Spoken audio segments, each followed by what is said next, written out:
Hello my dear friends, very good evening. स्वागत है आप सभी का। Welcome to ultimate CA YouTube channel. Check करके बताइएगा क्या आप मुझे सुन पा रहे हैं, क्या आप मुझे देख पा रहे हैं। Very very very good evening. Yes, I can see man of game Anand Singh, Sheikh Javed and C aspirant in love commerce Anand Singh, Rakesh Chaudhary, Deep Raj, सभी का बहुत बहुत स्वागत है। This is focus batch costing lecture number 9 specially for CA intermediate सितंबर 2024 एग्जामिनेशन। तो अगर आप भी सीए इंटरमीडिएट सितंबर के स्टूडेंट्स हैं, सितंबर 24 में अटेम्प्ट दे रहे हैं, आपको बता दूं अल्टीमेट सीए टीम आप लोगों के लिए डेली बेसिस पर फोकस बैच में फ्री सेशंस लेकर आ रहे हैं on YouTube, completely free of cost the entire series, जहां पर इंपॉर्टेंट क्वेश्चंस आपके साथ लाइव डिस्कस किए जाएंगे on this very ultimate CA YouTube channel. और उसी तर्ज पे आज हम लोग आ चुके हैं सर कॉस्टिंग के लेक्चर 9 में, जहां आज हम लोग चैप्टर नंबर 4 ओवरहेड्स को करने वाले हैं खत्म। तो 3 पार्ट में मैंने बांटा था और आज ये पार्ट हो जाएगा खत्म। इसके अलावा मैंने आपकी ओवरहेड्स की एनालिसिस शीट बना ली है।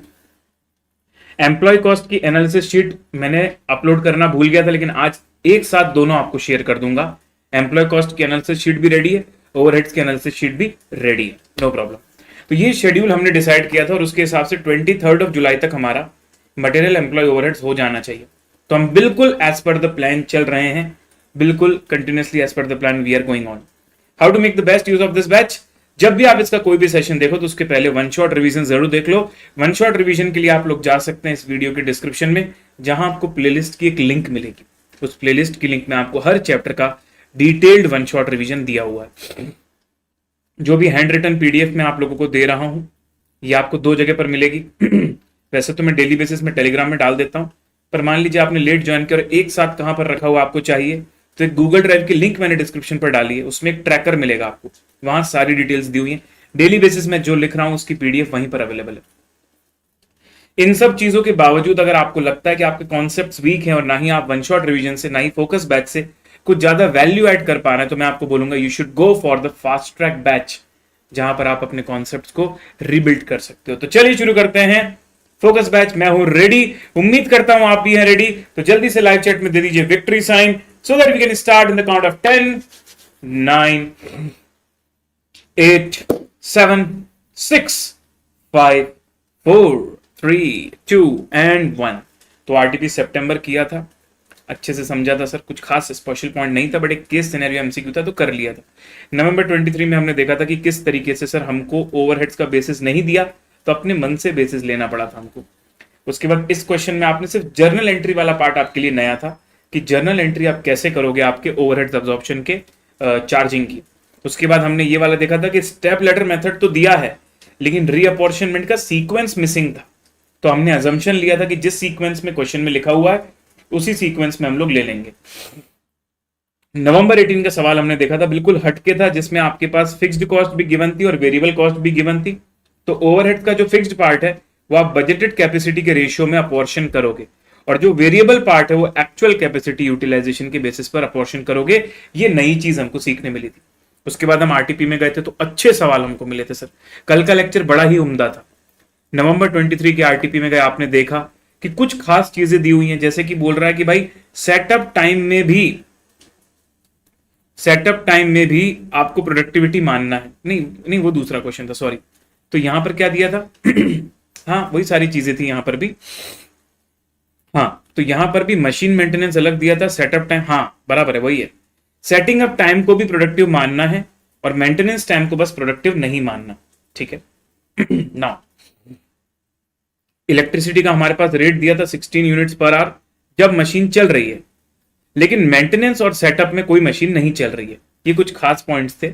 और कई जगह पर सर ऐसा था कि कॉमन कॉस्ट दी हुई थी, तो हमको हमारी मशीन में बांटना था उस चीज को, ठीक है सर।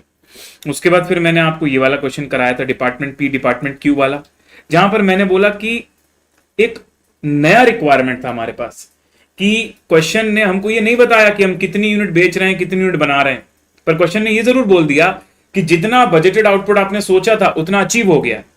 तो on the basis of budgeted hours reverse calculate करके इक्वेशन की मदद से मैंने ये पता किया कि कितनी यूनिट्स मैंने बनाई, और जितनी यूनिट्स मैंने बनाई उसमें से क्लोजिंग स्टॉक माइनस करके कितनी यूनिट मैंने बेची, ये भी पता चल गया।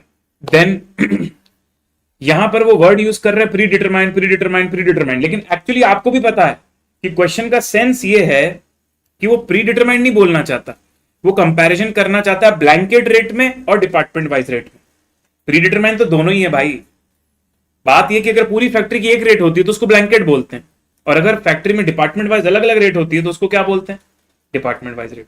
तो दोनों का कंपैरिजन करके क्लोजिंग स्टॉक की वैल्यू में क्या इफेक्ट आ रहा है, उसकी वजह से प्रॉफिट में क्या इंपैक्ट जा रहा है, सेकंड पार्ट।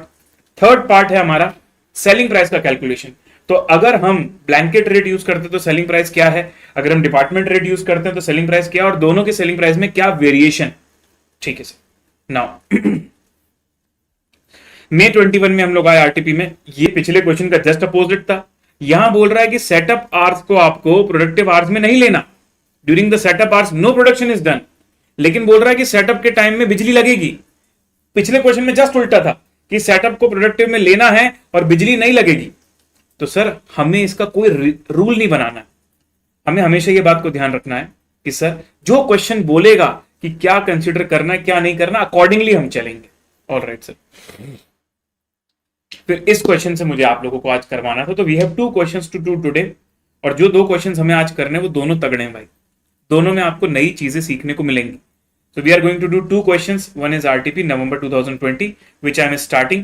तो सभी बच्चे नोटबुक निकाल लीजिए, कैलकुलेटर निकाल लीजिए, क्योंकि अब हम लोग शुरू करने जा रहे हैं एक बहुत ही उम्दा सवाल, एक बहुत ही बेहतरीन सवाल, जो करोगे तो आपके होश उड़ जाएंगे। चलिए सर शुरू करते हैं।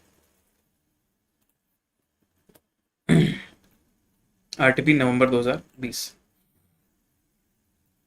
मैं पहले इसको कॉपी कर लेता हूं ताकि आपको जो हैंड रिटन पीडीएफ मिलती है वहां पर क्वेश्चन आंसर एक साथ आपको मिल जाए।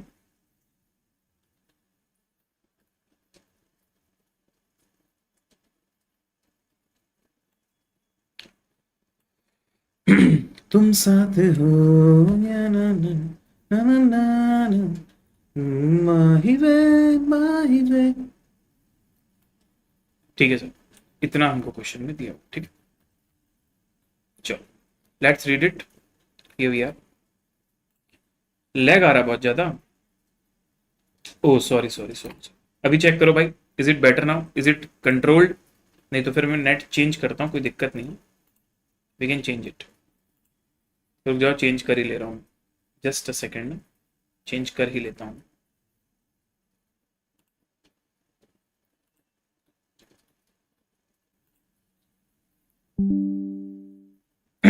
अभी चेक करिएगा। check everyone, boys and girls, ladies and gentlemen, check it now. Is it clear? So RTP November 2020 question 3, you are given the following information of the 3 machines of a manufacturing department of X Limited. ठीक है। हमारे पास ना कुछ खर्चे दिए हैं, साथ में ये भी दिया हुआ कि वो खर्चे कौन सी मशीन में कितने लगेंगे, मतलब उसको बांट कर भी दिया हुआ है कि मशीन ए में ये खर्चे का इतना पार्ट जाएगा। शायद हमको मशीन वाइज रेट निकालनी हो, इसलिए वो हर खर्चों को मशीन वाइज बांट रहे हैं, है ना। तो हमारे पास खर्चे दिए हुए हैं और वो किस मशीन में कितने बटेंगे ये भी दिया हुआ है। तो जैसे कि सबसे पहले दिया है डेप्रिसिएशन। डेप्रिसिएशन है 2 लाख रुपीज का। हाँ जी सर, 2 लाख रुपीज का है डेप्रिसिएशन। बेटा अब लैग नहीं आया है, ठीक है। अब मैंने चेंज किया, एकदम परफेक्ट चल रहा है, पढ़ाई में ध्यान दे दे मेरे भाई। डेप्रिसिएशन है 2 लाख रुपए का, जिसमें आपको ऑलरेडी ब्रेकअप दिया है कि ए का 75 के, बी का 75 के और सी का 50 के। Second thing, spare parts. Spare parts हमको 1 लाख रुपीज के दिए और वो भी तीनों में बटकर दिया हुआ है। तो ये सब खर्चे हमारे जो तीनों मशीन में उन्होंने बांटे।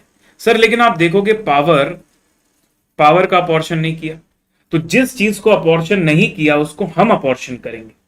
जहां ऑलरेडी अलोकेट करके दे दिया हमारा काम आसान हो गया, जहां कॉमन दिया है वहां कुछ ना कुछ तरीके से हमको अपॉर्शन करना होगा।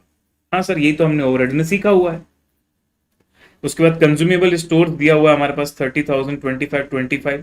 इंश्योरेंस का वैल्यू अनअपॉर्शनड है, इनडायरेक्ट लेबर अनअपॉर्शनड है, बिल्डिंग मेंटेनेंस का खर्चा वो भी अनअपॉर्शनड है।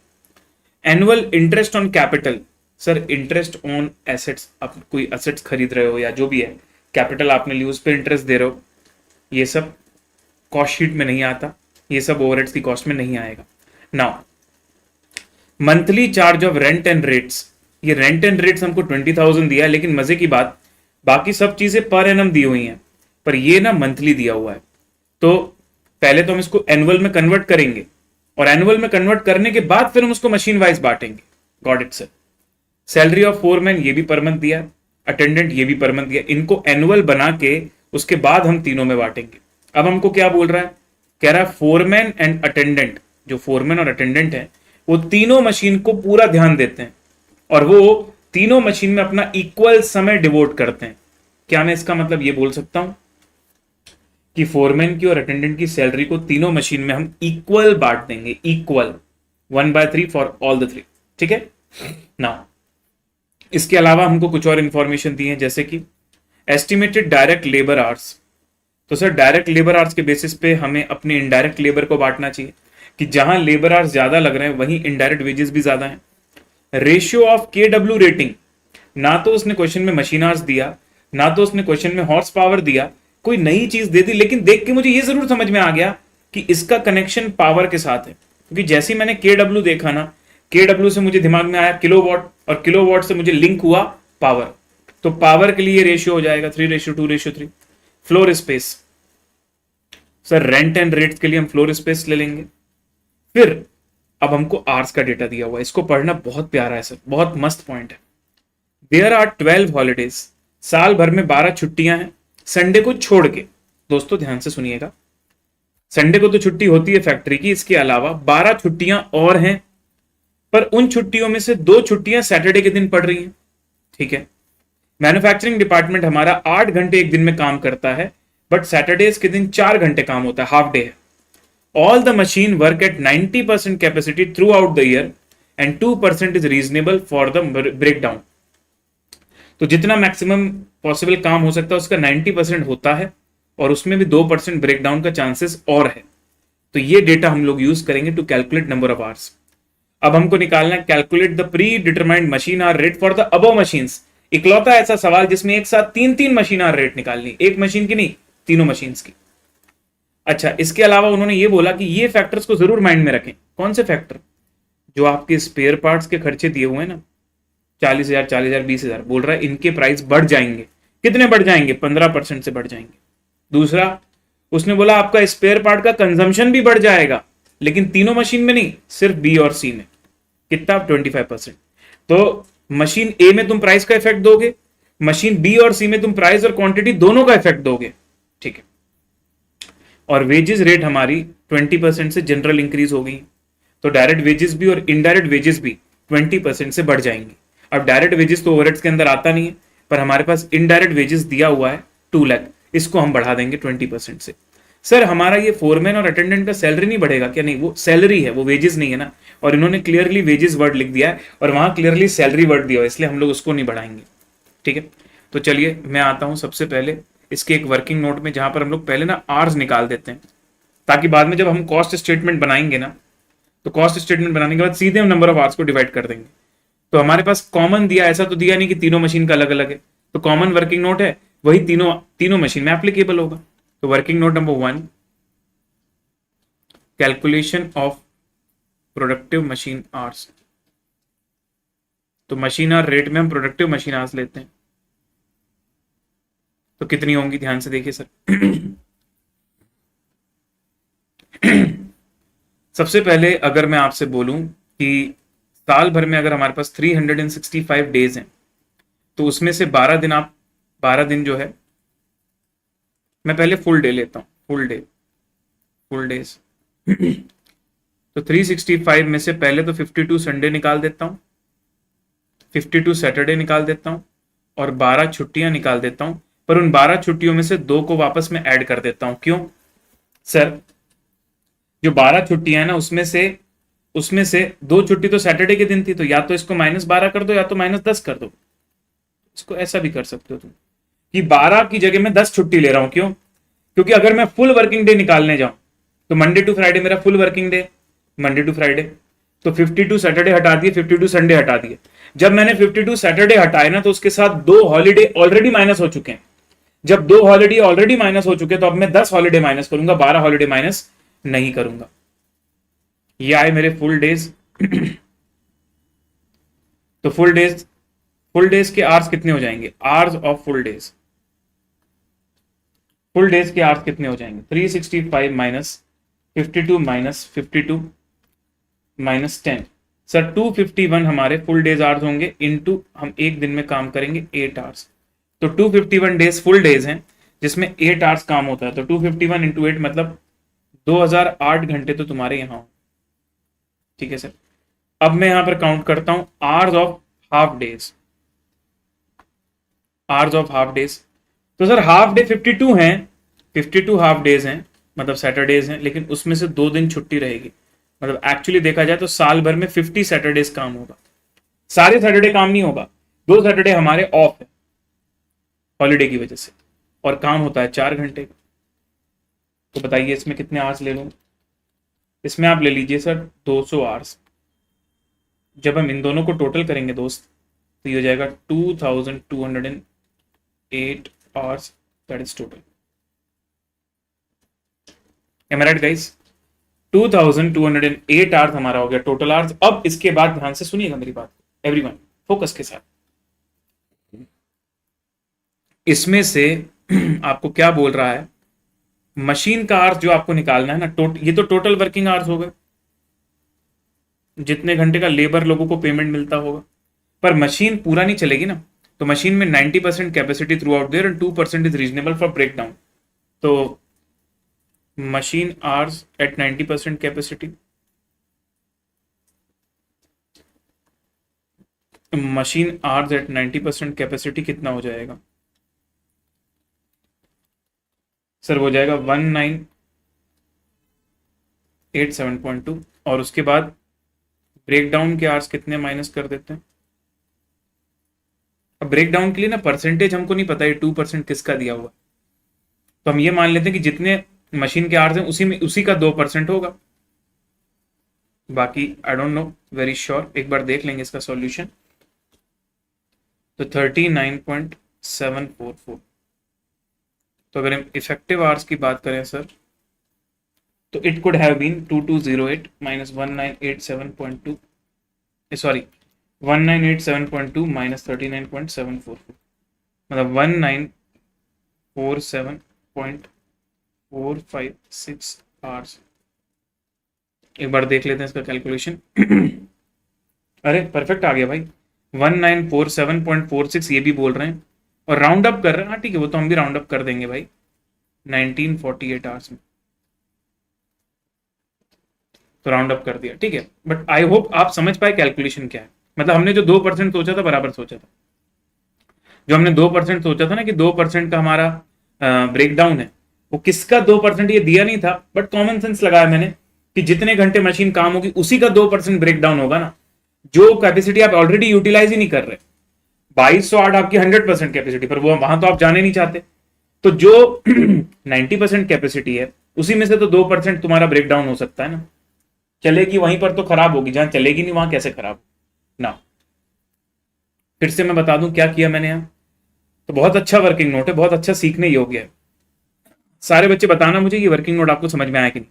सर पहले मैंने ये देखा कि कितने फुल डेज है मेरे जिसमें 8 घंटे काम हुआ, तो 365 दिन में से 52 डेज मैंने निकाल दिए संडे के, 52 डेज सैटरडे वाले हाफ डे उसको भी निकाल दिया, और 12 दिन की छुट्टी निकाल दी, लेकिन 2 दिन ऑलरेडी सैटरडे में काउंटेड है, तो सिर्फ 10 दिन की छुट्टी माइनस करी 2008 आवर्स। फिर हाफ डे में मैंने देखा कि 52 सैटरडेज हैं लेकिन 2 छुट्टी है, तो 52 माइनस 2 इंटू 4 आवर्स, 200 घंटे, तो 2208 टोटल वर्किंग आवर्स है। उसका 90% कैपेसिटी पर मशीन चल रही है, उसमें से 2% ब्रेक डाउन है, तो 1948 आवर्स हमारा आ चुका है। ठीक है, नहीं एग्जाम में वो क्यों लेगा, देखो क्या हो रहा था, क्लियरली दिया नहीं था तो मैं कॉमन सेंस लगा रहा था, पर मैं चेक करना चाहता था कि सजेस्टेड आंसर में भी वही कॉमन सेंस अप्लाई किया है कि नहीं। ठीक है, तो जो हमने किया है बेटा लॉजिकल है, कोई एजम्पशन नहीं है। अब हम कॉस्ट स्टेटमेंट में चलेंगे, तो हमको सर मशीन आर रेट निकालना है, तो कॉस्ट स्टेटमेंट तो बनाना पड़ेगा। मैं सीधे यहां पर नाम ही डाल देता हूं, calculation of machine hour rates of each machine. अच्छा एक काम और करूं क्या, क्योंकि बाकी सारी चीजों में तो ज्यादा कुछ चेंज मुझे समझ में नहीं आ रहा है, लेकिन स्पेयर पार्ट में काफी सारा चेंज मुझे नजर आ रहा है, तो एक काम करता हूं स्पेयर पार्ट का वर्किंग नोट बना देता हूं। स्पेयर पार्ट्स के कॉस्ट का वर्किंग नोट बना दो, क्योंकि उसमें दो दो चेंजेस है। एक चेंज होता ना तो प्रॉब्लम नहीं थी, दो दो चेंजेस हैं। तो स्पेयर पार्ट हमारे पास मशीन ए, मशीन बी, मशीन सी, मैं लिख देता हूं यहाँ, क्योंकि ना वहां हौच पौच हो जाएगा सर, वहां हमारा हौच पौच हो जाएगा ये चीज। तो यहां पर मैं लिखता हूं प्रेजेंट, प्रेजेंट कॉस्ट कितनी है स्पेयर पार्ट्स की। सर स्पेयर पार्ट्स की प्रेजेंट कॉस्ट है 40,000, 40,000 एंड 20,000। अब अगर मैं आपसे बोलूं इंक्रीज इन प्राइस, तो इंक्रीज इन प्राइस कितना है, इंक्रीज इन प्राइस बोला 15% सभी में, तो सबको 15% से बढ़ा दो तो हो जाएगा 6,000, ये भी 15% से बढ़ जाएगा तो 6,000, और ये हो जाएगा 3,000। तो इतना बढ़ने के बाद, मतलब प्राइस का इफेक्ट आने के बाद, ये सारी कॉस्ट बढ़कर हो जाएंगी 46,000, 46,000 और 23,000। अच्छा, इसको वैसा भी कर सकते थे ना, 1.15 मल्टीप्लाई करते, फिर अगेन उसमें 1 पॉइंट कितना दिया है, कंजम्पशन तुम्हारा 25% बढ़ा है, ये 15% है।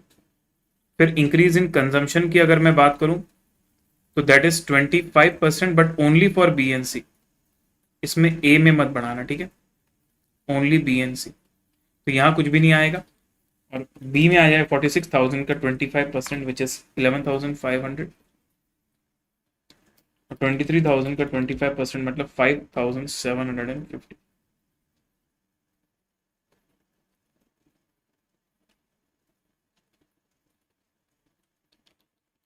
तो 46,000 plus 11,500 which is 57,500, 23,000 plus 5,750 which is 28,750। तो ये फिगर सर हम लोग सीधे ले लेंगे हमारे ओवरहेड डिस्ट्रीब्यूशन, ठीक है। अब हम ये वाला फिगर सीधे ले लेंगे, तो हमको अलग से अब उसको बंटवारा नहीं करना पड़ेगा। अब मैं बनाता हूं computation of machine our rates.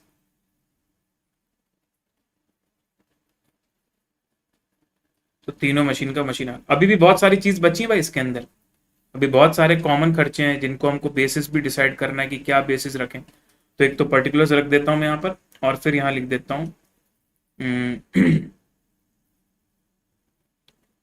Total, उसके बाद मशीन ए, मशीन बी, और फिर मशीन सी। एक एक करके आइटम लेते हैं, जो भी आइटम हमारे पास दिए हैं। जैसे सबसे पहले दिया है डेप्रिसिएशन। अब क्योंकि भाई डेप्रिसिएशन ऑलरेडी वो करके दिया हुआ है, तो मुझे कुछ करना नहीं है ना उसमें। अब जो चीज करके देगा, ऑलरेडी अलोकेटेड देगा, will not take any ratio. और वैसे भी मशीन्स हैं तो तीनों का कॉस्ट पता होगा, तो तीनों का डेप्रिसिएशन भी आपको पता ही होगा अलग अलग। तो ये गिवन है, इसमें कोई बेसिस नहीं लिया मैंने, ये गिवन है मेरे को। स्पेयर पार्ट्स मैंने वर्किंग नोट नंबर 2 से निकाला, स्पेयर पार्ट मैंने वर्किंग नोट नंबर 2 से निकाला कितना, 46,000 मशीन ए, 57,500 मशीन बी, और 28,750 मशीन सी। टोटल बता दीजिए कितना हो जाएगा दोस्त। सर 132,250, ठीक है boys and girls. Next power, power में हम लोग ले लेते हैं इन रेशियो ऑफ के डब्ल्यू रेटिंग। तो के डब्ल्यू रेटिंग के रेशियो में ले लेते हैं। के डब्ल्यू की रेटिंग हमको क्या दी हुई है,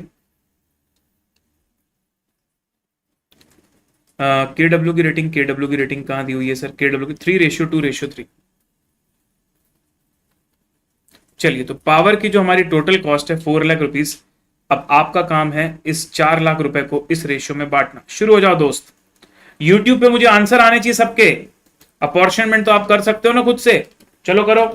4,00,000, 3, 2, 5, 3, 8 upon 8 × 3, 1,50,000 upon 3 × 2 which is 1,00,000, again 1,50,000। Very nice, super. ये हो गया आपका पावर। पावर के बाद अगली चीज हमारे पास आएगी कंज्यूमेबल स्टोर्स। अब कंज्यूमेबल्स में भी मुझे डायरेक्टली दिया हुआ है, तो why should I waste my time. 30,000, 25,000, 25,000, 25,000 sir, अरे 25,000 भाई, लो 25,000।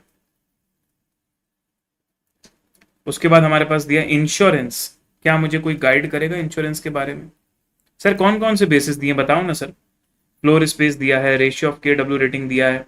अब मैं आपको एक बढ़िया सी बात बताता हूं सर। इंश्योरेंस हमेशा डिपेंड करता है कॉस्ट ऑफ एसेट पे, ठीक है, और डेप्रिसिएशन भी कॉस्ट ऑफ एसेट पे डिपेंड करता है, मतलब कैपिटल वैल्यू ऑफ एसेट पे।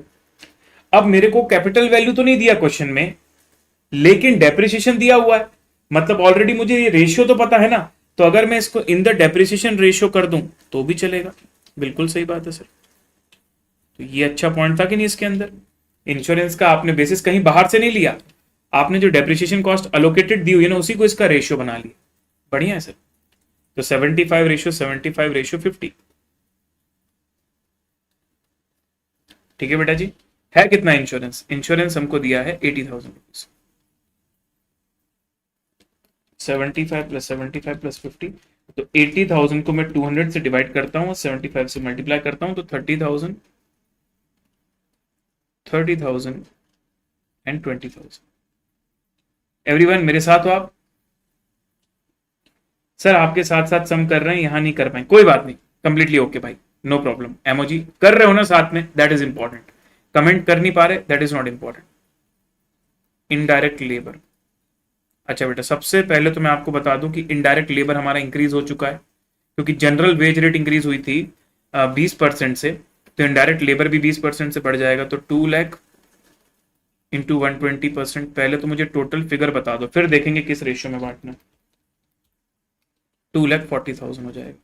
अब ये जो 2,40,000 है, इसको किस रेशियो में बांटना है? In ratio of labour hours. और कोई लेबर रिलेटेड हमको क्वांटिटी दी भी नहीं है, तो ये हो जाएगा सर 2:3:3। ठीक है ना?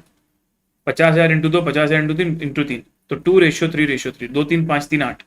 2,40,000 divided by 8 into 2 60,000 upon 2 into 3 which is 90,000, again 90,000। तो 90 90 1 80, 1 80 और 60, 2 40। बहुत बढ़िया सर, ये हो गया इनडायरेक्ट लेबर। इनडायरेक्ट लेबर आने के बाद अब अगली चीज हमारे पास बची है बिल्डिंग मेंटेनेंस।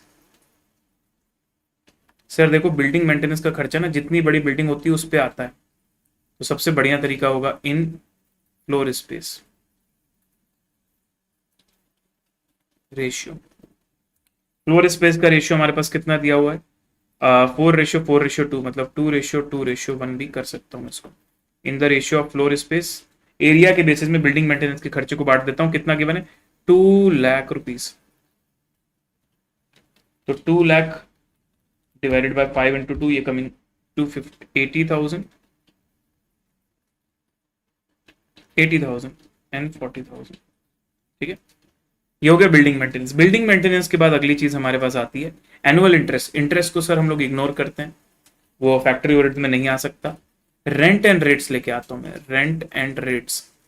तो पहले तो मैं रेंट एंड रेट्स का फिगर निकालूंगा कि सर 1 लाख रुपए, सॉरी 20,000 रुपीज मंथली है ना, तो साल भर का कितना होगा? 12×2 = 24, 2,40,000 रुपीज। और फिर इसको भी floor space ratio, in ratio of floor space मतलब एरिया, तो ये भी हो जाएगा 2:2:1। तो 2,40,000 divided by 5 into 2 which is 96,000,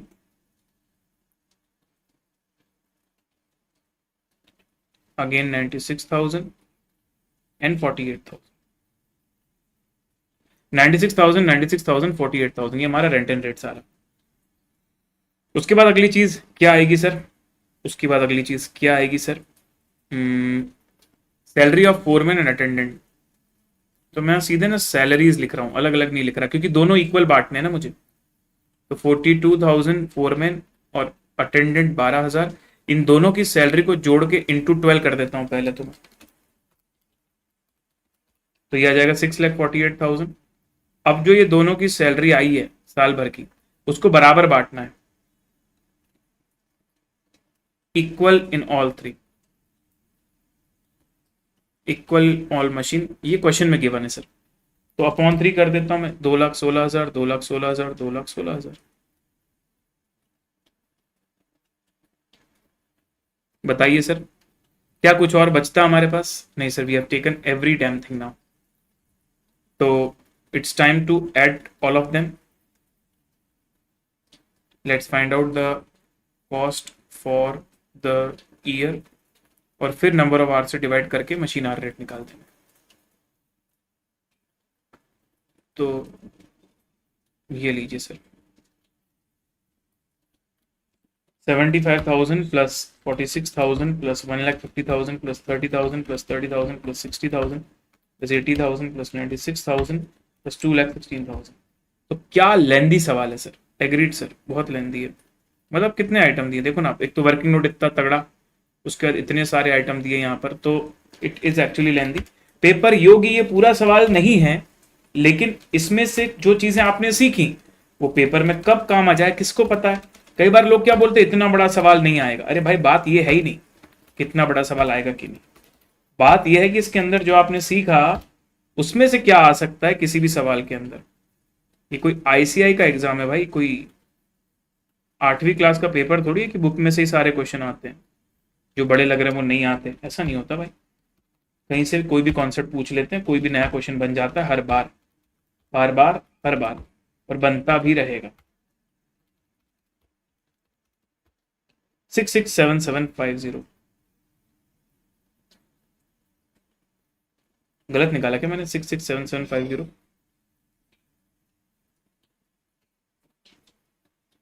कोई और भी मुझे चेक करके थोड़ा बता देना भाई। 50,000, 28,750, 1,50,000, 25,000, 20,000, 90,000, 40,000, 48,000, 2,16,000, 667750। एक बार चेक ही कर लेते हैं ना सीधे कि हमारा फिगर मैच कर रहा है कि नहीं। सर ऐसे नहीं पता चलेगा। 667750, 769.5। अच्छा, यहाँ जीरो लगा दिया मैंने ज़्यादा, वो तो गलती से ज़्यादा लगा दिया। और 783, अरे बराबर है भाई। ओ बिडू, एकदम बराबर आ रेला है, एकदम बराबर आ रेला है। तो यहां मैं लिखता हूं इफेक्टिव आवर्स। इफेक्टिव आवर्स हमने निकाले थे कितने? 1948। और ऐसा तो दिया नहीं था कि तीनों मशीन का अलग अलग है, मतलब it was common for all the machines. तो let's take the machine hour rate.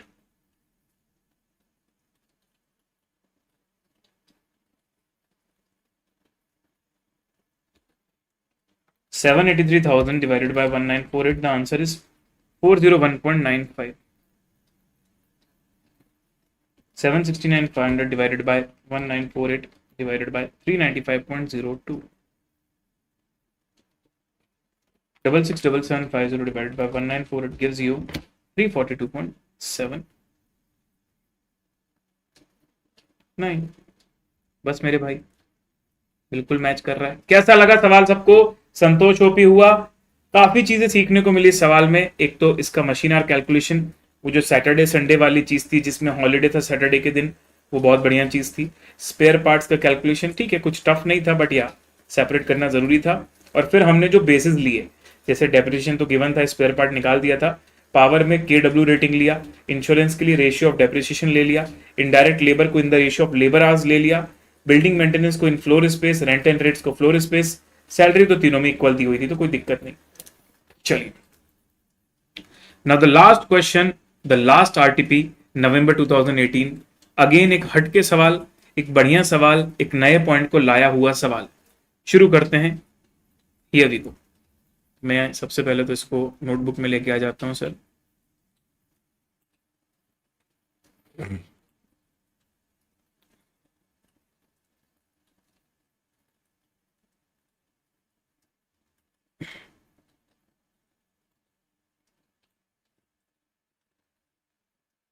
ठीक है, आइए।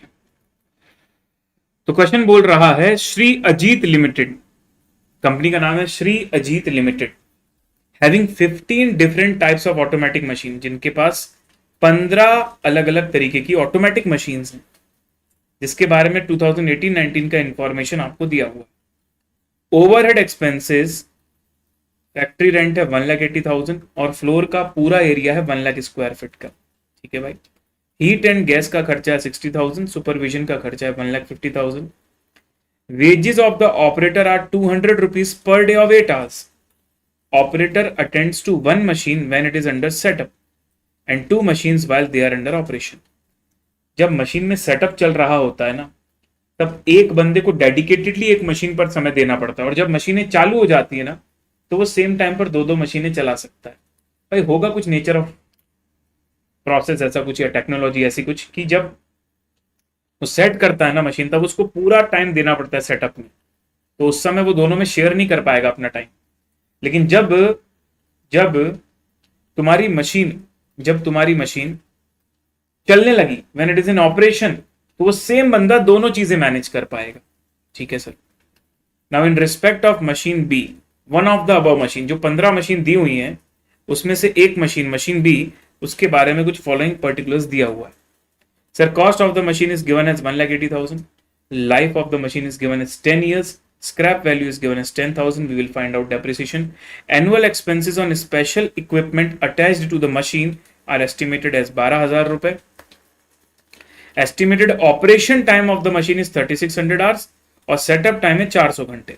मतलब टोटल 4,000 घंटे मशीन का मशीन आवर होता होगा, जिसमें 3600 आवर्स सेटअप टाइम चल रहा है और बाकी ऑपरेशन टाइम चल रहा है, बाकी 400 घंटे सेटअप हो रहा है। Machine 5,000 square feet of area use कर रहा है, तो तुम रेंट को अलोकेट कर सकते हो। Power cost is 5 rupees per hour while machine is in operation. जब मशीन ऑपरेशन में होती है ना, तो पावर कॉस्ट लगता है 5 रुपए पर आवर। अच्छा, ये नहीं बोला कि सेटअप के टाइम पे पावर कितना लगता है। इससे आप क्या रीजनेबल कंक्लूजन निकाल सकते हो? उसने क्लियरली ये बोल दिया कि पावर की कॉस्ट है 5 rupees per hour while machine is in operation. मतलब पावर का खर्चा होगा 5 रुपए का जब मशीन चल रही होगी। मतलब जब मशीन नहीं चल रही होगी तो कोई खर्चा नहीं होगा, वरना वो क्लियरली लिख देता उस चीज को। ठीक है, आपको अब कंप्रेहेंसिव मशीन और रेट ऑफ मशीन बी निकालना है। Also find out the machine cost to be absorbed in respect of machine B in the following job order. तो रेट निकाल देंगे, उसके बाद अलोकेट कर देंगे, प्रॉब्लम नहीं है। लेकिन यार खास बात देखो, आपने आपने जो पहला वर्क ऑर्डर कंप्लीट किया, जिसमें आपको 115 घंटे लगे, 15 घंटे सेटअप के थे और 100 घंटे ऑपरेशन के थे। जो वर्क ऑर्डर 2 था, उसमें 30 आवर्स सेटअप के थे और 190 घंटे ऑपरेशन के। इसका मतलब ये सेटअप की भी एक अलग रेट निकालते हैं, ऑपरेशन की भी अलग रेट निकालते हैं। अब देखो, मशीन रेट दो तरीके से निकल सकती है। या तो मैं सेटअप टाइम को इग्नोर कर दूं पूरा और मेरे पूरे खर्चों को ऑपरेशन टाइम में बांट दूं, ये एक तरीका हो सकता था। पर इस क्वेश्चन के ये आखिरी वाले टेबल को देखकर ये समझ में आ रहा है कि हम इस चीज को भी हिसाब में रखते हैं कि किस काम को करने में सेटअप में कितना समय लगा, इस जॉब ऑर्डर में सेटअप टाइम कितना लगा, उस जॉब ऑर्डर में सेटअप टाइम कितना लगा। और जब हमारे पास आर दो कैटेगरी के होते हैं, याद करो कंप्यूटर वाला एग्जांपल स्टडी मैट का, विद यूज ऑफ कंप्यूटर अलग नंबर ऑफ आवर्स गिवन थे, विदाउट यूज ऑफ कंप्यूटर अलग नंबर ऑफ आवर्स थे, तो हमें दोनों केस में मशीन आवर रेट भी सेपरेट निकालनी पड़ी थी। यहां भी हमें वही करना होगा, दोनों में मशीन आवर रेट सेपरेट निकालनी होगी। अब सबसे पहले ये समझते हैं सर कि अगर हमें दोनों ही केसेस में हमारे खर्चों को बांटना है, मतलब हम हमारे टोटल खर्चों को 4,000 घंटे में बांटेंगे, 3600 ऑपरेशन टाइम, 400 सेटअप टाइम, हम अपने खर्चों को 4,000 घंटों में बांटेंगे, तभी तो दोनों में रेट निकलेगी। लेकिन कुछ चीजें ऐसी जो दोनों में अलग है। अब पहले ये देखते हैं कौन सी चीजें दोनों में डिफरेंट है। सर, रेंट वाली तो कोई दिक्कत नहीं है, लेकिन सबसे पहले आता है वेजेस ऑफ द ऑपरेटर। जब ऑपरेटर सेटअप में होता है तो उसका पूरा 1 घंटे का पैसा सेटअप में लग जाता है, पर जब वो ऑपरेशन में होता है तो उसका आधा पैसा लगता है। क्यों? क्योंकि वो एक साथ दो दो मशीन देख सकता है। तो ये दोनों में डिफरेंस है। दूसरा क्या डिफरेंस होगा सर? दूसरा ये डिफरेंस होगा आपका कि पावर की कॉस्ट जो है वो सिर्फ ऑपरेशन में लग रही है, सेटअप के वक्त नहीं लग रही पावर की कॉस्ट। इसके अलावा जो बाकी की कॉस्ट है वो दोनों में कॉमन है। अब ऐसी चीजों को हम कैसे फॉर्मेट में दिखाएं, कैसे डील करें, कैसे दो अलग अलग रेट निकालें, चलिए समझते हैं। सबसे पहले मैं निकालता हूं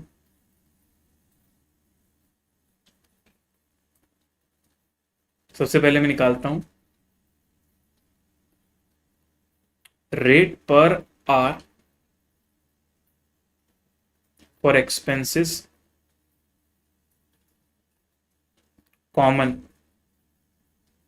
इन सेटअप एंड ऑपरेशन।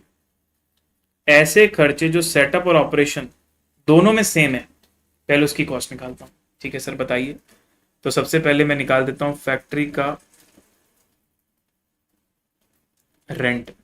तो 1,80,000 रुपए का फैक्ट्री का रेंट है, पर यह है सर 1 लाख स्क्वायर फीट के लिए, और हमारी मशीन केवल 5,000 स्क्वायर फीट का एरिया ऑक्यूपाई करती है। तो हमारी मशीन को कितना खर्चा बांटना चाहिए रेंट का? Sir 9,000।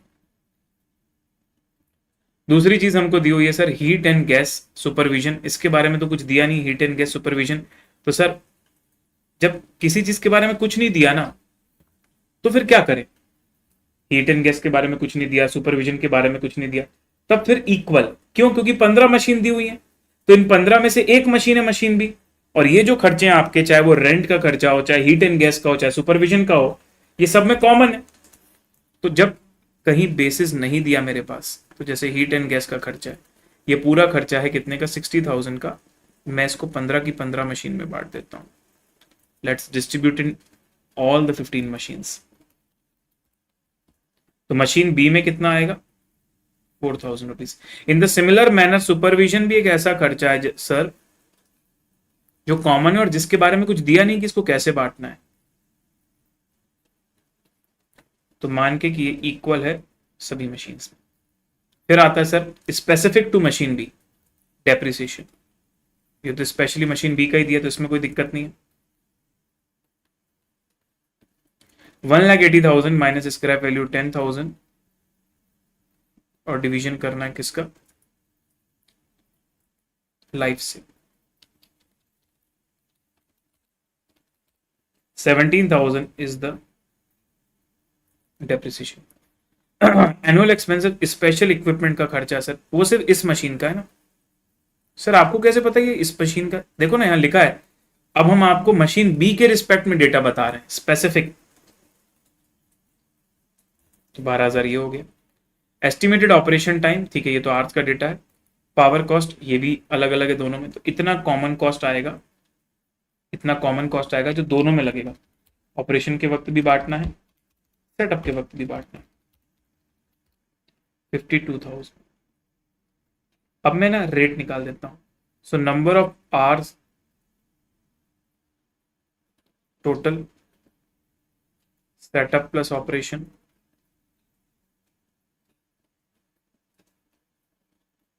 4,000 hours.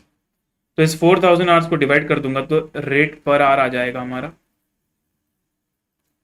13 rupees per hour. अब मैं बता दूं आपको, ये मशीन आवर रेट नहीं है प्लीज भी, ये ना अभी एक सब टोटल निकला है, ये फाइनल रेट नहीं निकला है, ये भी अधूरा रेट निकला है। अभी मैंने क्या बोला सर? जो कॉमन खर्चे हैं वो पूरे 4,000 घंटों में बटेंगे, तो उनको हम कॉमन रखते हैं 13 रुपए पर घंटे। जहां जितने ज्यादा मशीन आर लगेंगे वहां उतना बटेगा, सीधी सिंपल सी बात है। चाहे वो सेटअप का टाइम हो, चाहे वो ऑपरेशन का टाइम हो, इससे फर्क नहीं पड़ता, क्योंकि ये खर्चा कॉमन ना। अब हम आएंगे सर यहां पर calculation of machine hour rate final वाली। इसमें मैं 2 कॉलम बनाऊंगा। पहला कॉलम मैं बनाता हूं सेटअप का, और दूसरा मैं बनाता हूं ऑपरेशन का। ठीक है, सबसे पहले हम लोग यहां पर क्या करते हैं सर? जो कॉमन कॉस्ट है दोनों में, वो तो 13 रुपीज पर आवर हमारी ऑलरेडी निकली हुई है, 13 रुपीज पर आवर। अब इसी रेट में हमको बाकी चीजें जोड़नी है दोनों की। तो ठीक है, पहले मैं लेता हूं ऑपरेटर की वेजेस। अब देखो ऑपरेटर हमारा कितने घंटे काम करता है? 8 घंटे, तो उसको 200 रुपए मिलते हैं। तो 200 रुपीज अपॉन 8, तो 1 घंटे का उसका क्या कॉस्ट आता है? 25 रुपीज पर आवर। और सेटअप में 1 घंटा सेटअप में उसको पूरा समय देना पड़ता है, तो पूरा 25 रुपए चार्ज होगा। हाउएवर अगर मैं बात करूं तुमसे वाइल इन ऑपरेशन, क्योंकि वो 2 अलग अलग मशीन को मैनेज कर सकता है, मतलब उसकी सैलरी 2 मशीनों में बटेगी, क्योंकि 2 मशीनों में बटेगी तो आधी हो जाएगी, 12.5 रुपए। इस बात को समझिए, बहुत अच्छा पॉइंट था sir. During the time of setup वो डेडिकेटेडली सिर्फ सेटअप कर पा रहा है, तो सेटअप की 1 घंटे में पूरा 25 रुपए चार्ज होगा, लेकिन ऑपरेशन के समय में 12.5 रुपए। ठीक है, फिर आता है सर पावर कॉस्ट। फिर आता है पावर कॉस्ट। अगर मैं पावर कॉस्ट की बात करूं तो वो केवल ऑपरेशन के टाइम में लगेगा 5 रुपीज पर आवर, और सेटअप के टाइम में नहीं लगेगा। अब बताइए मशीन आर रेट हमारी क्या आएगी? 38 होना चाहिए, 13 + 12.5 + 5 होना चाहिए, 30.5। ठीक है सर, देख लेते हैं। 38 और 30.5 ओके रिपोर्ट है, नो प्रॉब्लम, ओके रिपोर्ट है।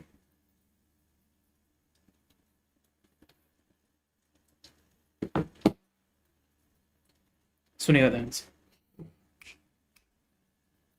38 और 30.5 समझ में आ रही बात आपको? निकला कैसे ये? तो ये एकदम अलग हटके सवाल था सर, जहां पर कुछ खर्चे तो दोनों में बराबर हैं, लेकिन कुछ खर्चे बदल जाते हैं, सेटअप के टाइम में अलग हो जाते हैं, ऑपरेशन के टाइम में अलग हो जाते हैं। वो जो कंप्यूटर वाला क्वेश्चन था ना, जिसमें विद कंप्यूटर विदाउट कंप्यूटर तुमने मशीन आर रेट निकाला, उसी के जैसा है।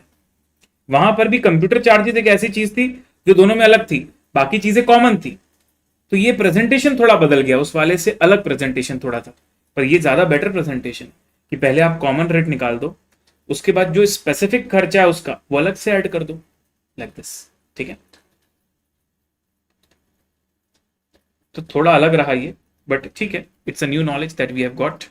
और इसका जो आगे का पार्ट है सर वो कुछ नहीं है, उसमें तो आपको क्या करना है, जिस वर्क ऑर्डर में जिसके जितने घंटे लगे रिस्पेक्टिव रेट से मल्टीप्लाई करके आपने कॉस्ट निकाल दी है, रिस्पेक्टिव रेट से मल्टीप्लाई करके कॉस्ट निकाल दी, तो इसमें प्रॉब्लम नहीं है, ये मैं नहीं करवा रहा। अब दोस्तों मैं आपको बता दूं कि आपका PYQ एनालिसिस और RTP एनालिसिस का शीट रेडी है, और उसका PDF गूगल ड्राइव में ऑलरेडी डाल दिया जा चुका है, और टेलीग्राम में भी अभी डाल दूंगा। तो मई 2024 में जो हमको क्वेश्चन सर 4B दिया हुआ था, बहुत ईजी था, इसलिए हमने उसको लिया नहीं। नवंबर 23 का क्वेश्चन मैंने आपको करवाया था, प्राइमरी डिस्ट्रीब्यूशन रीअपॉर्शनमेंट, जिसमें हमने देखा था कि सिक्योरिटी एक्सपेंसेस को हम एरिया के हिसाब से बांटते हैं, सुपरवाइजर के एक्सपेंसेस को हम एरिया के हिसाब से बांटते हैं। Assumption of basis for absorption rate नहीं दिए तो हमने अपने मन से लिया था कि जिस डिपार्टमेंट में लेबर आर ज्यादा है वहां लेबर वाला रेट, जहां मशीन आर ज्यादा है वहां मशीन आर वाला रेट। मई 23 थ्योरी था, मई 23 थ्योरी था। नवंबर 22 में machine hour with and without robot है। ये सवाल मैंने करवाया नहीं है, बट ये विद एंड विदाउट रोबोट की दो अलग अलग रेट निकालनी है। तो जो कंप्यूटर वाला सवाल जेमिनी कंप्यूटर्स वाला हमने किया ना स्टडी मैट में, बिल्कुल कॉपी पेस्ट आया था पेपर में नवंबर 22 में। फिर मई 22 में सर क्या था, हमको परसेंटेज रिकवरी रेट पूछा था फैक्ट्री ओवरहेड और एडमिन ओवरहेड्स का, प्रॉफिट और job, selling price of new job. तो रिवर्स कैलकुलेशन हमको करना था फैक्ट्री कॉस्ट से, similar to module, factory cost में से ओवरहेड्स हटाते हैं, इस तरीके की चीजें करनी। तो कुछ खास नहीं था, इसलिए उसको भी मैंने नहीं करवाया। दिसंबर 21 हमारा अंडर रिकवरी वाला ही सवाल था, पर खाली न्यू पार्ट था जर्नल एंट्री, इसलिए मैंने वो करवाया था और रिवीजन भी हो गया था हमारा। जुलाई 21 का सवाल हमने किया था जिसमें सीक्वेंस नहीं दिया था कि अगर स्टेप मेथड यूज हो रही है तो क्या सीक्वेंस होगा, नहीं दिया था। तो हमने अजम्पशन ले लिया कि जिस सीक्वेंस में लिखा हुआ है उसी सीक्वेंस में हमने ले लिया। जैन 21 स्टडी मैट जैसा कॉपी पेस्ट था। जैन 21 में दूसरा क्वेश्चन थ्योरी का था। नवंबर 2020 ये भी हमारा स्टडी मैट जैसा क्वेश्चन था। नवंबर 19 भी एक बेसिक रेगुलर सा क्वेश्चन था। मई 19 भी बेसिक सा क्वेश्चन था। नवंबर 18 में वेरिएबल ओवरहेड को आपने एक्चुअल कैपेसिटी पे बांटा, फिक्स्ड ओवरहेड को आपने बजटेड कैपेसिटी पे बांटा, ये एक इंपॉर्टेंट चीज थी। और बाकी नवंबर 18 भी theory. Now listen, RTP analysis की बात करूं तो sir comprehensive machine hour rate सितंबर वाला हमने क्वेश्चन किया था, जिसमें आपने मेरे साथ वर्किंग डेज निकालना, कैलकुलेशन ऑफ वेज रेट निकाला। तो फिर मैंने आपको बताया था वेज रेट नहीं भी निकालोगे तो अल्टरनेटिव प्रेजेंटेशन ये हो सकता था कि हम टोटल कॉस्ट लेके मशीन आवर रेट निकाल देते। फिर एमसीक्यू बहुत ईजी था सर, इसलिए उसको नहीं करवाया था। मई 24 का आरटीपी में भी बहुत रेगुलर सा सवाल आया था, सप्लीमेंट्री रेट वाला। हाँ, नवंबर 23 का सवाल हमने कल किया था, जिसमें सेटअप टाइम हमको प्रोडक्टिव मानना है और सेटअप टाइम पे पावर यूज नहीं हो रहा था। मई 23 में बेसिक रेगुलर सवाल था। नवंबर 2022 में जो मैंने बहुत डिटेल में बताया भी आपको कि हमको बजटेड आउटपुट निकालना था based on the budgeted hours, और उसी को एक्चुअल आउटपुट मान लेना था, क्योंकि क्वेश्चन ने हमको बोला था कि जितना बजट बनाया उतना एक्चुअल भी हमने अचीव कर लिया। नाउ आरटीपी नवंबर 2022 का ये सवाल इंपॉर्टेंट था। दूसरा, ब्लैंकेट रेट और डिपार्टमेंट रेट के बीच में आपको इफेक्ट बताना था कि उससे क्या इफेक्ट चेंज हो रहा है, पर वो बार बार प्री डिटरमाइंड रेट यूज कर रहे थे, पर इससे फर्क नहीं पड़ता। मई 2022 बेसिक क्वेश्चन था। नवंबर 21 बेसिक क्वेश्चन था। मई 21 हम लोगों ने कर लिया, जहां हमने देखा कि इफेक्टिव आवर्स में सेटअप टाइम को कंसिडर नहीं करना है as per the question. Setup time में इलेक्ट्रिसिटी लेनी है क्योंकि क्वेश्चन ने बोला है। कुछ एक्सपेंसेस जनरल हैं, जनरल, जो आपको सारी मशीन्स में बांटने, इस चीज को मत भूलना। आरटीपी नवंबर 2020 जो आज हमने किया सर, स्पेयर पार्ट का कॉस्ट निकाला वर्किंग नोट से, इनडायरेक्ट लेबर में इफेक्ट लिया हमने वेज रेट का, इंटरेस्ट को हमको इग्नोर करना है, और सबसे इंपॉर्टेंट चीज इफेक्टिव आवर्स हमने निकाले जिसमें सैटरडेज और संडेज का इंपैक्ट था कि संडे को हॉलीडे है, सैटरडे को हाफ डे है, पब्लिक हॉलीडे है, ये सारी चीजें हमने करी। तो बहुत अच्छा सवाल था नवंबर 2020। फिर मई 20 बेसिक क्वेश्चन है, नवंबर 19 बेसिक क्वेश्चन है, मई 19 बेसिक क्वेश्चन है। नवंबर 18 हमने किया जिसमें हमने देखा कि फिक्स्ड कॉस्ट को हमने दोनों में बांट दिया, सेटअप टाइम और ऑपरेशन टाइम में। लेकिन क्योंकि क्वेश्चन को जब हमने नीचे जाके देखा तो वो हमसे दो रेट्स मांग रहा है, ऑपरेशन टाइम पे अलग रेट और सेटअप टाइम पे अलग रेट। तो जो उनके अलग अलग खर्चे हैं वो हमने अलग अलग ले लिए। इसलिए हमने पहले ओवरऑल कॉमन वाला पार्ट का रेट अलग निकाला, फिर इंडिविजुअल वाले पार्ट का रेट अलग निकाल के कॉमन वाले पार्ट से ऐड कर दिया, तो दोनों की अलग अलग रेट हमको पता चल गई। इसके साथ we have completed our PYQ RTP of overheads and today session is completed. कल हम लोग मिलने वाले हैं एक्टिविटी बेस्ड कॉस्टिंग चैप्टर के लिए। मिलते हैं टुमारो नाइट।